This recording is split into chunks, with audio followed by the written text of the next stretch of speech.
नमस्कार दोस्तों, स्वागत है आपका हमारे YouTube चैनल महादेव योगी पर। आज की वीडियो में हम बात करेंगे जैन मेडिटेशन के बारे में।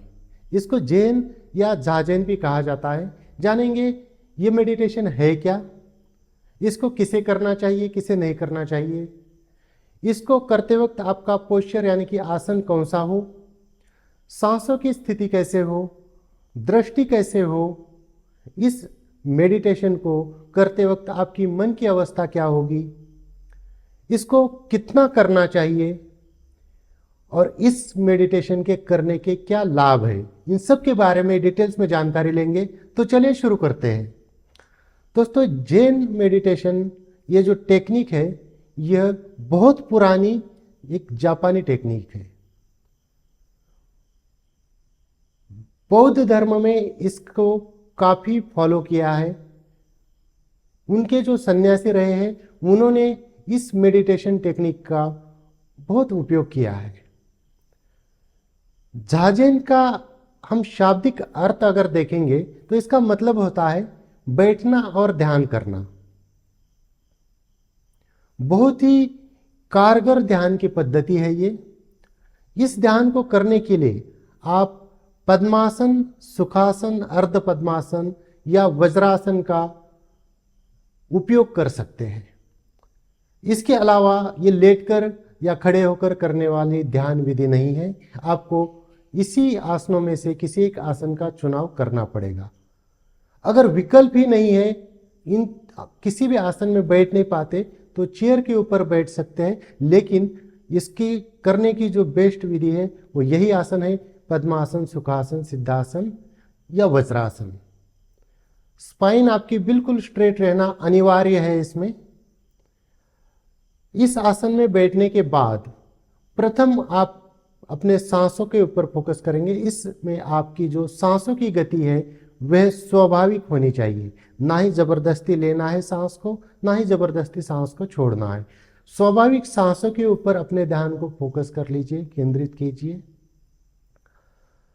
जब आप सांसों के ऊपर केंद्रित करेंगे तो आपकी जो दृष्टि है इसमें आपकी जो आंखें हैं ना तो खुली रहेगी ना ही बंद रहेगी।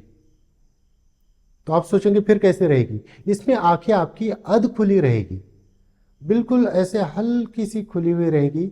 इतनी खुली हुई रहेगी कि आप सामने का कुछ भी नहीं देख पाएंगे, लेकिन आप अपनी आंखों से या चेहरे से 1 से 1.5 फीट आगे तक का देख पाएंगे, नीचे की साइड का। वो भी ऐसे मान लीजिए नीचे से 45 डिग्री का कोण जहाँ पर बनता है उसके अराउंड आपकी आंखें ऐसे होनी चाहिए। ना पूरी तरह से बंद होगी ना पूरी तरह से खुली होगी। उसके बाद आती है मन की अवस्था। इस ध्यान को करते वक्त आपको यह कोशिश करनी है कि आपका जो मन है वो निर्विचार रहे। अगर कोई मन में विचार आते भी है, ख्याल आते भी है, तब भी उसको पकड़ना नहीं है, उसके पीछे भागना नहीं है। निर्विचार रहने की कोशिश करनी है, या मैं यूं कहूं तो वर्तमान में रहना है। आपको प्रेजेंट में रहना है। ना ही पास्ट का सोचना है कि क्या घटा था, ना ही भविष्य की चिंता करनी कि क्या होने वाला है या मैं क्या करूं। कोई प्लानिंग नहीं करनी। वर्तमान में रहेंगे तो मन अपने आप ही निर्विचार होने लगेगा। इस जो जैन मेडिटेशन टेक्निक है, जाजैन जो है, इसका अभ्यास आपको कितना करना चाहिए? जो नव अभ्यासी है 10-15 मिनट से इसकी शुरुआत कर सकते हैं। आपके ऊपर है कि आपके आसन में बैठने की क्षमता कितनी है, आपके पास समय कितना है। 10-15 मिनट से आप शुरू करके इसको आधा घंटा, बहुत सारे ऐसे लोग हैं इसको 2-2, 3-3 घंटे भी करते हैं। बहुत सारे ऐसे कैंप होते हैं, शिविर होते हैं ध्यान के, जिनमें इनको 2 दिन, 3 दिन या 5 दिन भी कराया जाता है, या इससे भी ज़्यादा कराया जाता है। कितना समय करना है ये साधक के ऊपर होता है कि साधक की क्षमता क्या है, समय उसके पास कितना है। लेकिन आप अगर नव साधक है तो 10-15 मिनट से आप इसको स्टार्ट कर सकते हैं। ये जब ध्यान विधि हम करेंगे, इस ध्यान का जब हम अभ्यास करेंगे तो इसके लाभ क्या होंगे? मन की एकाग्रता बढ़ेगी। जो भी फोकस नहीं कर पाते किसी एक चीज के ऊपर, किसी भी काम पे एकाग्र नहीं हो पाते, उनके लिए बहुत फायदा होगा। जिनको गुस्सा बहुत आता है, चिड़चिड़ापन है, तो मन शांत रखने के लिए ये जो मेडिटेशन टेक्निक है बहुत इफेक्टिव है। इस ध्यान विधि से सेल्फ अवेयरनेस आ जाएगी। आत्मबोध के लिए भी ये मेडिटेशन बहुत ही उपयोगी है।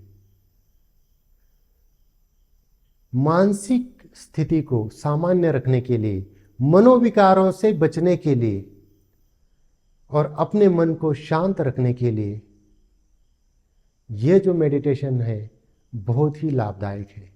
तो दोस्तों, ये थी कुछ जानकारी जैन मेडिटेशन के बारे में। इसी प्रकार से और जानकारी के लिए हमारे चैनल को सब्सक्राइब कीजिए, इस वीडियो को लाइक कीजिए, अपने दोस्तों के साथ शेयर कीजिए। स्वस्थ रहिए, मस्त रहिए।